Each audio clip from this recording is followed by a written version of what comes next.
welcome on in to the Utah Blockcast. I'm Steve Bartle, Utah Insider for KSL Sports. Man, it's been a really fun week of recruiting for Utah fans. Lots of fireworks, which is fitting for the 4th of July weekend. And so, happy 4th of July to everybody listening to this, watching on YouTube, wherever you find the Utah Blockcast. I appreciate you and hope you get to enjoy the holidays. So happy 4th to everybody.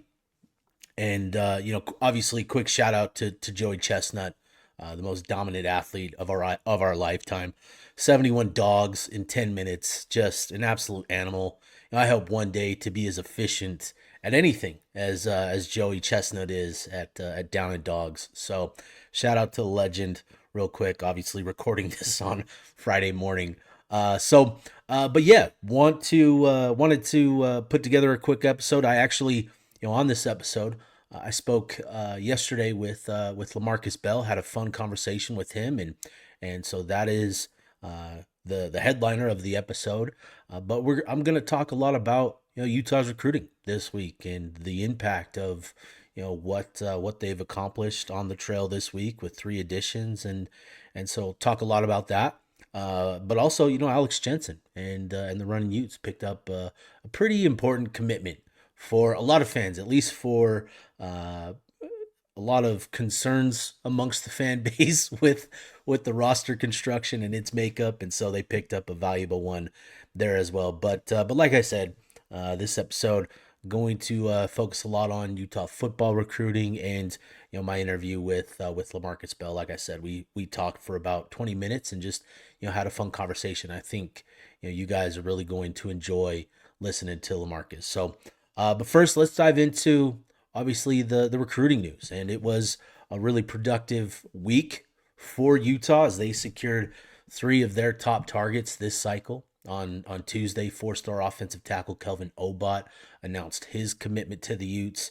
Then a couple days later on Thursday, the Pula Twins, Jaron Kennan, announced their commitments to the program as well. So, getting started with Obott on Tuesday, obviously Jim Harding, enjoying his time out at Disneyland, gave us a little tease on Monday with a little tweet he sent out, and I think everybody kind of picked up on what he was hinting at. If I did, and if I can, I know everybody else can. So obviously pretty exciting, and this is significant for a number of reasons. And first, Obott is just a really good prospect. He has all the prerequisites to be an instant impact player. He has the size, at 6'5", 280 pounds, and the frame to add mass without compromising his athleticism. And when you watch him, he's a multi-sport athlete. You see the athleticism and the athletic qualities to make it at the Power 4 level. And obviously, playing in Idaho, there's Idaho is certainly growing and improving. It's kind of mirrors where Utah was 10 years ago in terms of high school recruiting and prospects. And so it's certainly growing in the state. You're seeing more and more D1 prospects come out of the state of Idaho, and Obott is just another one. And so, but still, I think there's not a lot of elite, great competition, right? If you're still comparing it to Utah or to Texas or California, there's certainly a drop off, and you see that on film. Like Obott, more often than not, just overwhelms the guys that he's lined up against. But you see you would prefer to see that in him dominating, which he does, on film. And so all of, his natural qualities are really exciting. And then, something that I learned about Obott from a conversation I had with a source familiar with Obott and his recruitment, and, specifically from Utah's perspective, is that, Obott is a really mature kid, and he went about his recruitment like an adult, and there's a strong belief that Utah landed the offensive tackle with the best blend of qualities to follow this blueprint that Coach Harding has established with Spencer Fano and Caleb Lomu as 3-year guys.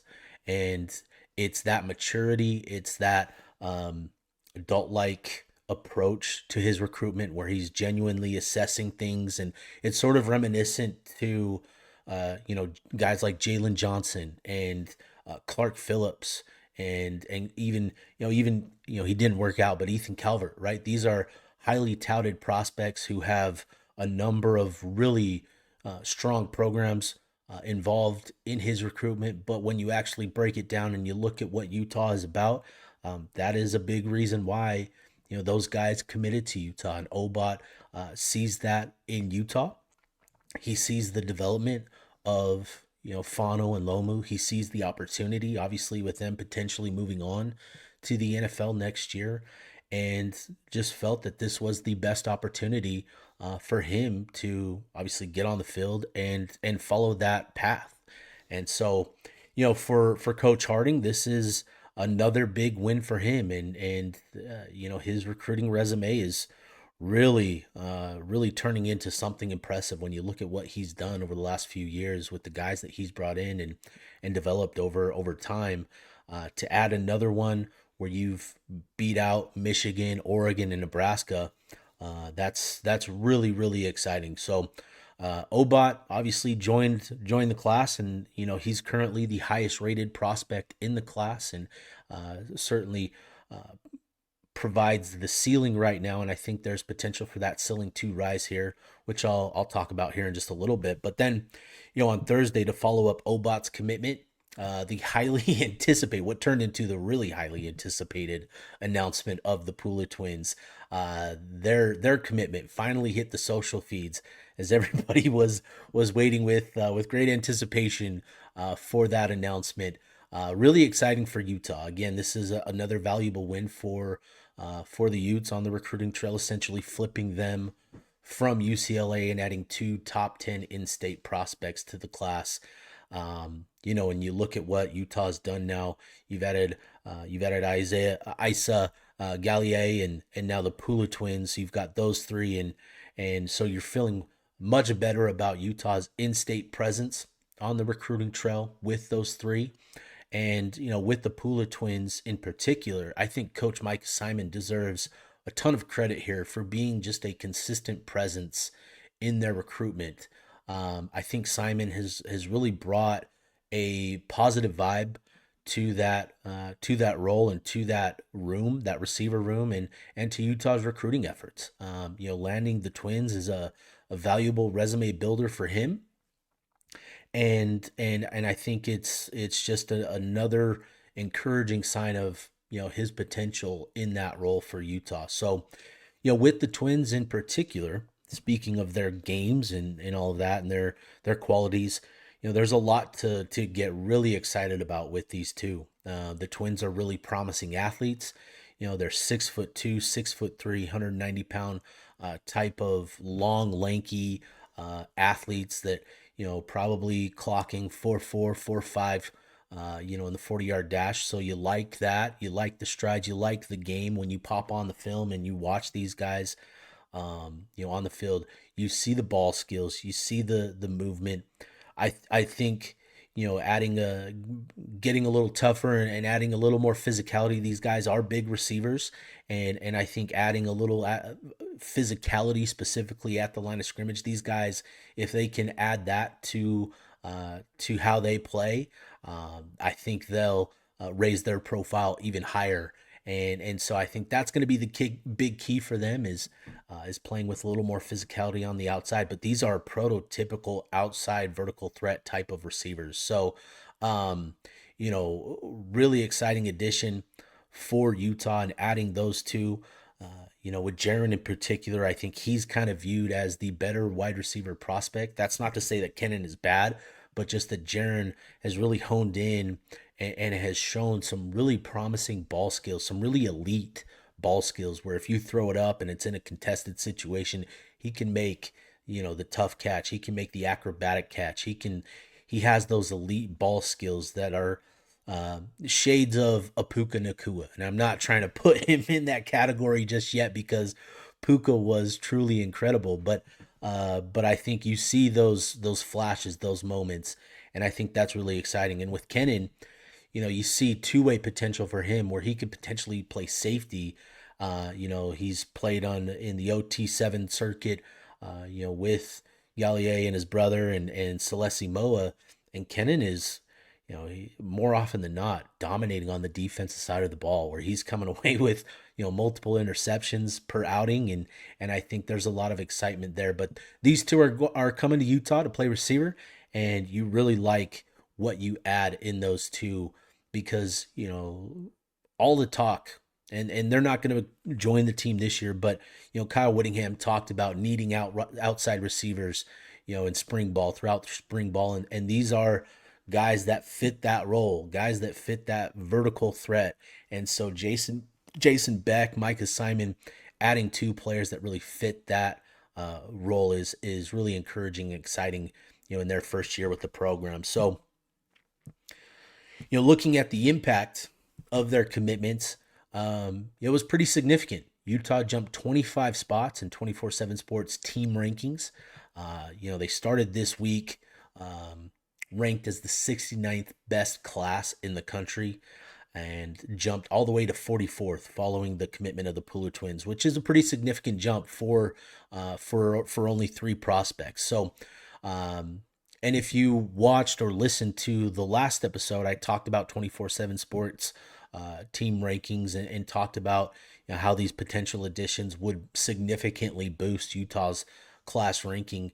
And that's just due to the fact that you now have a higher ceiling and more room for points in your team score. And so, with Obot serving as the tent pole in this class right now, you like. Obviously, he's a mid 4-star prospect, which is the highest rated prospect in the class.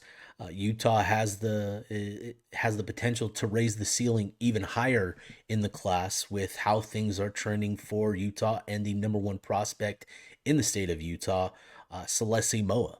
So, on Thursday, Rivals / On3 VP Steve Wiltfong. That's interesting. The Rivals On3 thing. It'll be interesting to see, how that shakes out. I thought, obviously with my background being 24/7 Sports, that 24/7 is the standard. They just have the manpower. They have the boots on the ground that, these other sites in the industry just don't have. And they have really good people that evaluate, that do a good job, that do a fair job. I think 24/7 Sports is certainly the standard. But, over the last couple of years, and I'm going off on a tangent here, I apologize. But over the last couple of years, On3, I thought really made strides, in the industry, especially with their evaluations. They took a more aggressive approach in their evaluations where they really leaned into, athletic testing numbers and projections from, measurements and testing numbers in terms of how that translated to, potential NFL prospects. So, but they still have really good people that have served as the evaluators on their staff, guys that came from 24/7 Sports, made that move to On3. And so they've certainly had some interesting rankings and ratings, but I think they've been a good presence and an improving presence in the industry. And so now that they've merged with Rivals, which has been the longest standing site in the industry, it'll be interesting to see how those two merge and how they sort things out with their own individual rankings, because Rivals had their own, On3 had their own, and so all of that sorting it out is going to be interesting to follow over the next couple of months. But anyways, sorry for the tangent.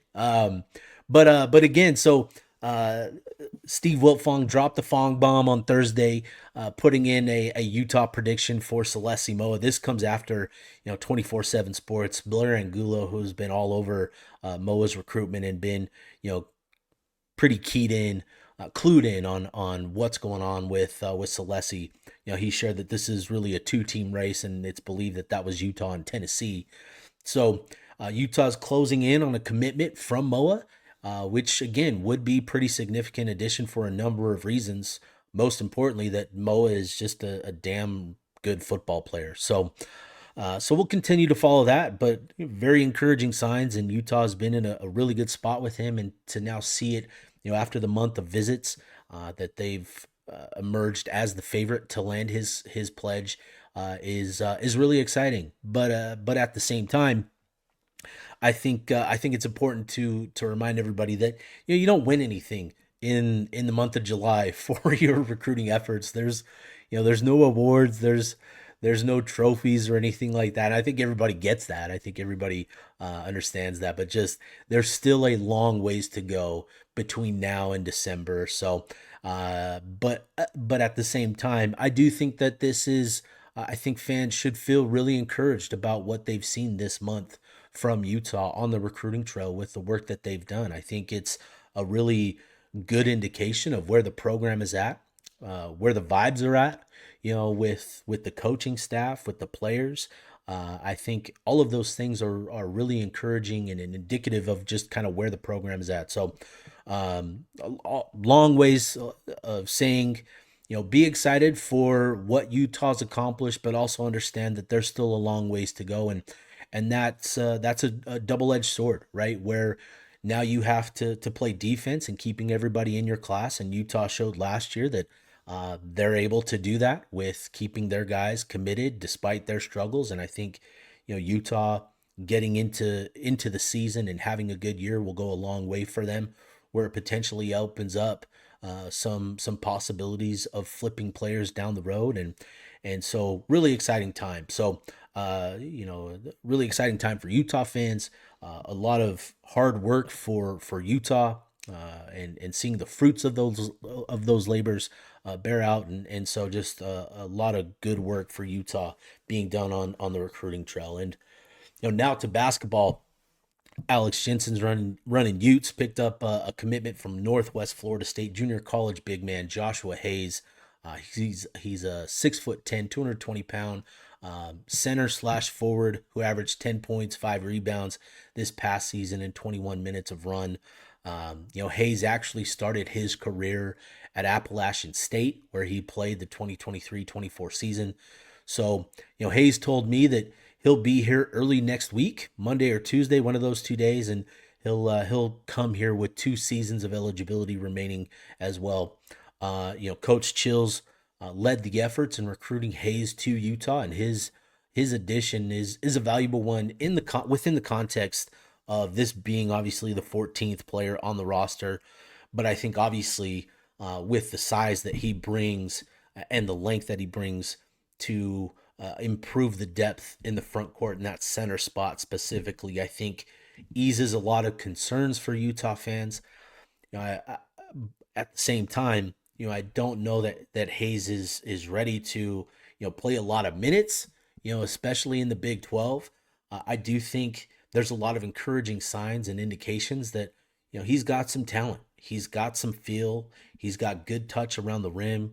Obviously, you love the size and length that he has, but I do think Hayes needs to get stronger, especially, if we're talking about playing, 5 to 10 minutes in the Big 12. I think getting stronger is an absolute must between now and then. So, really good addition. And again, with the 2 seasons of eligibility, and he probably has a red shirt available to him as well. So this could potentially be, a thing where he's here for 3 years, potentially. I think that also speaks to something that Coach Jensen and Wes Wilcox focused on, is bringing in guys with multiple years of eligibility where they can actually be here to help Alex build this program back up. So all in all, again, being the 14th edition on the roster, it's not going to get a ton of praise. It's not going to grab headlines, but this was a valuable addition for Utah and Alex Jensen, and specifically in terms of adding somebody that addresses a need, adding a presence that was lacking on the roster with his size and length, and I think just overall just a good addition to the roster. So with all of that out of the way, enough yapping from me. Let's get to my interview with LaMarcus Bell. All right, and joining me now, LaMarcus Bell, 3-star, should be bumped to 4-star running back out of Lake Oswego, Oregon. LaMarcus, man, welcome to the Blockcast, brother. How you doing? I'm doing good. I'm doing good. Excited to be here. Appreciate you, dude. I know it's been a busy summer for you and all that, so I appreciate you taking some time to talk just about yourself and about your recruitment and really just kind of get to know you. So really looking forward to this and appreciate you hopping on, man. Oh yeah, no problem, no problem. I'm excited for it too. Cool. All right, dude. So let's start with the basics, man, and just kind of get to know you. Obviously, you're a talented player and all that, but outside of the game, outside of football and all that, just what do you like to do for fun? What do you enjoy doing, man? Really, just see out here in Lake Oswego, we have a lake, so I'm on it like every day. I'm always on the lake with my friends, hanging with my There you friends. go. Play video games too. The college football game. I'm always on that. Playing as a youth, Yeah. so Yeah. stuff There like we that. go, Yes, man. sir. Normal kid stuff. Normal kid stuff. I'm not doing no getting in trouble or nothing. No, no, for sure. So that's Yes, that's sir. awesome, man. So, um, are you playing different sports, track stuff like that? I know you've got some track times, but other sports and all that sort of stuff. Yeah, I do track. Yeah, that's pretty much. Yeah, I wrestled a little bit my freshman year, so after that I kind of stopped. I couldn't do it no more. But yeah, Got you, man. Well, cool, man. So, you've been posting a lot of your workouts and all that. Just how's the work been coming? How's the grind going? Just how are those workouts? How do you feel those workouts are helping you get prepared for your senior season? really, the trainer I work with, Ralph Lambert, he just really pushes me to be the best player I can be. He's always getting me in the lab every day, texting me on tomorrow, 4th of July, I'm still gonna be Yeah. working, still gonna be in the lab. So he always gets me in that mindset. He played at Boise State, so he knows how it is to play Oh, D1 cool. football and all that. So he just really gets me in that mindset of you know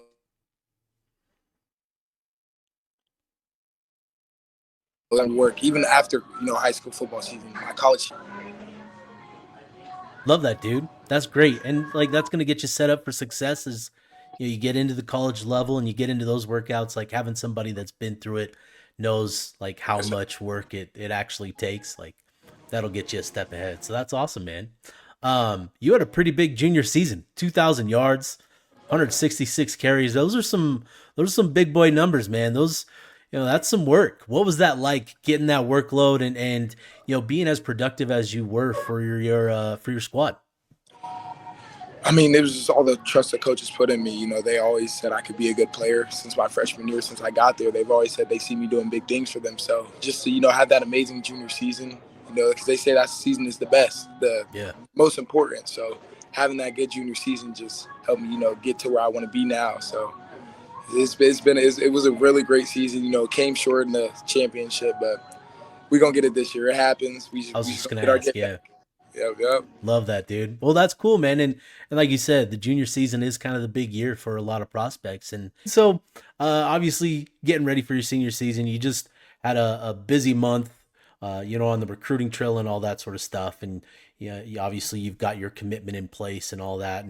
And for you, as you started to get those offers coming in, what was this process like for you in terms of hearing from coaches, getting the phone calls, getting blown up, all that sort of stuff? Just what was it like and what was your mindset as you tried to and how you tried to approach your recruitment? It was definitely stressful in the beginning, just Okay. experiencing all the stuff. Coaches telling you they want you at every other school, it was definitely really stressful. Even choosing my decision was stressful, but I just wanted to, always choose where I think I'll fit at home, and that was Utah. Coach Witt and my head coach where I'm at right now at Lake Oswego actually know each other. My coach Oh yeah. coached him when he was in, I think it was the USFL or something like that. He was his coach Whoa. because my coach, his dad, was the head coach, I want to say. So it was definitely, he told me Utah was a good school. We had a guy who was committed there at one point named Justice Lowe, who went through Yeah. Lake Oswego. He's at Oregon now. So he Right. told me it's a great program. Just I definitely loved the experience. It was a great experience, experiencing it with my family, friends, coaches. It kept me. It just really showed me how life works and how Hmm. and not everything's gonna work out, and get me Yeah. prepared for the real world. So people telling me the truth, being upfront with me. Right. You don't really get that a lot. So that definitely helped me with that situation. That's awesome. So what was their message to you in terms of, what they liked about you, why they were recruiting you? What was their message? What was Mark Atuaya's message to you throughout the process? he has a lot of faith in me. He thinks I can go in and do really good things in the offense that they have with Coach Beck. He said I fit perfectly. I take a lot of pride in my receiving skills. Yeah. So as a running back, that's how the game shifted now. So that's how they kind of use the running backs. They spread them out, let them play receiver, and that's something huge for me. I'm not big running back, type of Right. build. So definitely, he thinks I can do big things. He has a lot of faith in me. He's always had since he was at Washington State. He was my Oh yeah. second offer. So he's always had faith in me, and I love that. And he thinks I'm the perfect guy for him. So I got to show him I am. That's cool, dude. That's way cool to have that long-standing relationship now at Utah with Coach Aktawai. And man, he's so energetic. He's so fun to talk to. He really is. Do you have a favorite Mark Aktawai like experience so far? I would say the morning or the day I got to my visit, I was supposed to meet them in the outside the airport. I Yeah. get inside the airport and I get past my gate and all that. I'm like going to the baggage claim and they're already there. And he surprises me. I'm like, what? He like, he's like, LaMarcus. I turn around, I'm like, what the heck? And I see him. He's Yeah. right. It was hilarious. He's like grabbing my shoulders. It's a really funny experience. My mom was like, Just oh, hyped up. yeah, really hyped up. I loved it. That's cool, man. That's way cool. All right. So, first impression, you just mentioned, getting in for your official visit, getting to the airport and all that. They pick you up, they drive you up to campus. What's your first impression, Salt Lake City, the University of Utah? It's a very beautiful city. It's the mountains with the big U in the middle. It's very beautiful. Yeah. It's a great experience. It doesn't look like it's too big of a city, but it's definitely a big enough city to where you feel like you have the city life and all that. So it was a great experience. Definitely really beautiful and really clean. I've never seen a city that clean in my life, I'm gonna be honest. So Yeah, you sort of take that for granted, when yeah, you live in it, but you go to other places, other cities, and you realize quickly how clean it really is. So yeah. that's It looks so spacious. Like it looks like there's like so yeah. much like just like open space. It's beautiful. Love that, dude.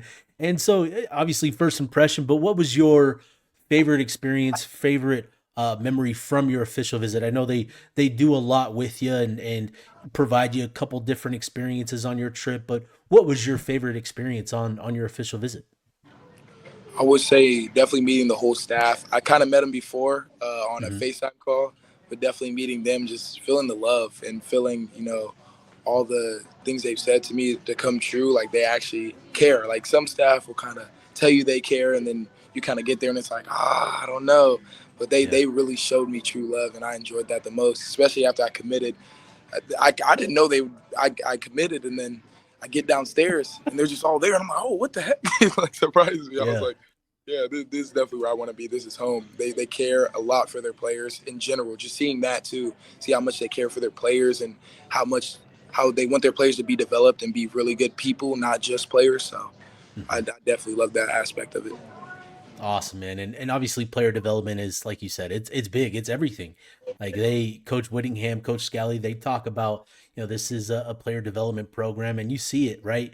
With guys that they churn out into the NFL. So I'd be curious to get your thoughts on the offense. Obviously we talked about it a little bit, just kind of briefly, but how do you feel about your fit in Jason Beck's offense?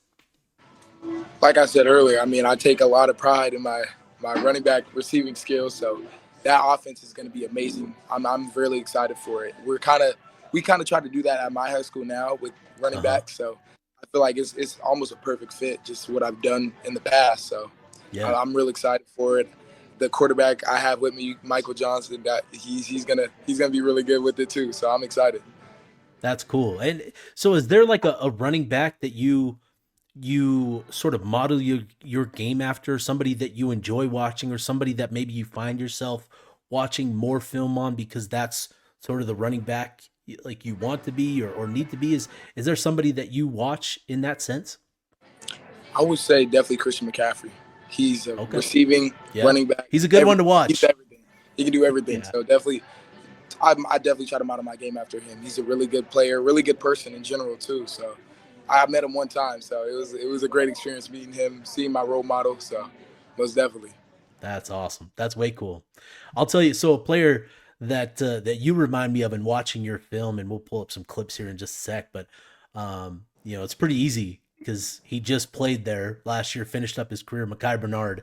I think it's probably partly the number 2 that you guys both wear and all that, but very similar, right? In high school, where you guys were athletic, you guys were pass catchers, and Mekhi over time turned into a true workhorse and that sort of thing. Yeah. And I sort of see you on that same path.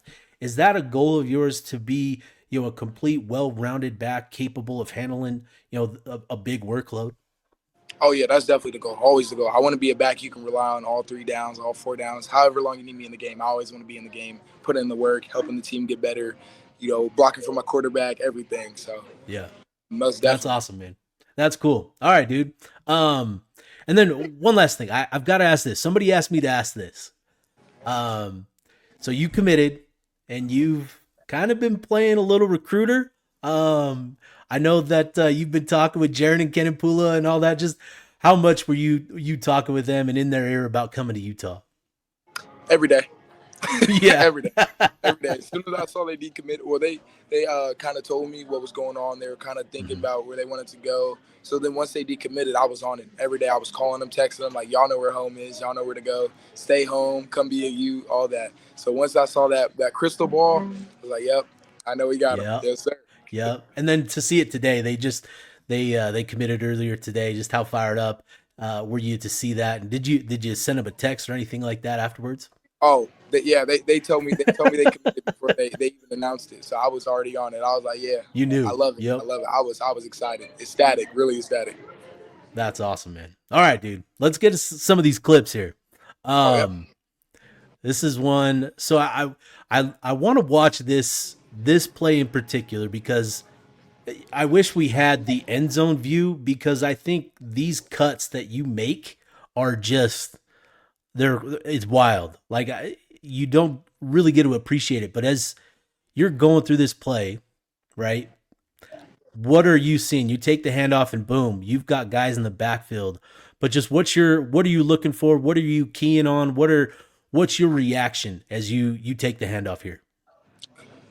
I kind of got the ball, and I saw those guys in the backfield, and I was just like, oh, I got to make a move. So I kind of set them up, hit them with a 1-2, and then just took off from there, using my speed, using my skills with that. So that's definitely, yeah. It was a very, very surprising play for even myself. I didn't expect myself to get out there. Seeing 2 guys in the backfield, you're like, oh, this is Right. going to be hard. So, Yeah. yeah. Yeah, dude. Like I said, I wish we had the end zone view from here because these cuts that you make back to back, like this is absurd stuff. Like it just, oh man, just collecting ankles out there. Got to get it. All right, and the next play here. This is another one where you sort of it looks like a little inside zone, little delay counter type of run, and then you bounce it to the outside. Same thing, man. Just what are you seeing as you take the handoff, and what's sort of your cadence here with the play? So it was an inside zone. I want to say it was supposed to go to the left. I got to the ball. It was not going to the left. I had to make a move. Yeah. I had to make a move. I had to get outside. No matter what way I go, definitely had to make a play on this play. So it was first drive of the game. Got to set the tone. Saw guys broke tackles, guys diving up my legs, couldn't get me. So it was definitely a big play for us. Awesome, man. And then this last one here, I got to go find it here. I got to remember. This is the one right here. Another one. Big play here, right? You're backed up again in your own end zone. Looks like another inside zone type handoff, and you bounce it outside, and boom, you're off to the races down the sideline. And shout out to the homie here, right here. Shout out to him leading the way.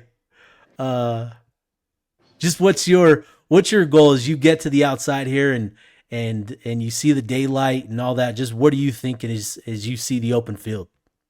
So it was 1st and 34. So right there, I'm already. Oh, it was it was definitely a hard situation. We had 3 back-to-back false starts. Just a lot of guys talking, communicating, not really, being able to hear the play. It was loud, very loud game. So it was definitely a hard situation, and the coaches put trust in me running the ball on 1st and 34. I mean, don't really expect that. 34. they put trust in me, so I just had to show them, I can do what they need me to do on this play. So I kind of bounced it to the outside, saw a couple guys. One of the safety, it's like 6'4", 6'5". I'm like, oh, yeah, Right. I'm gonna have to make a play on him. So I get outside, kind of break tackles, see in the field, and I'm just like, oh, I'm gone. Definitely, it was Yeah. definitely a huge play for us, getting us back in that game. Want to say we were down a touchdown this play, so it was definitely a huge play Oh, for us, getting us back in that swing. So.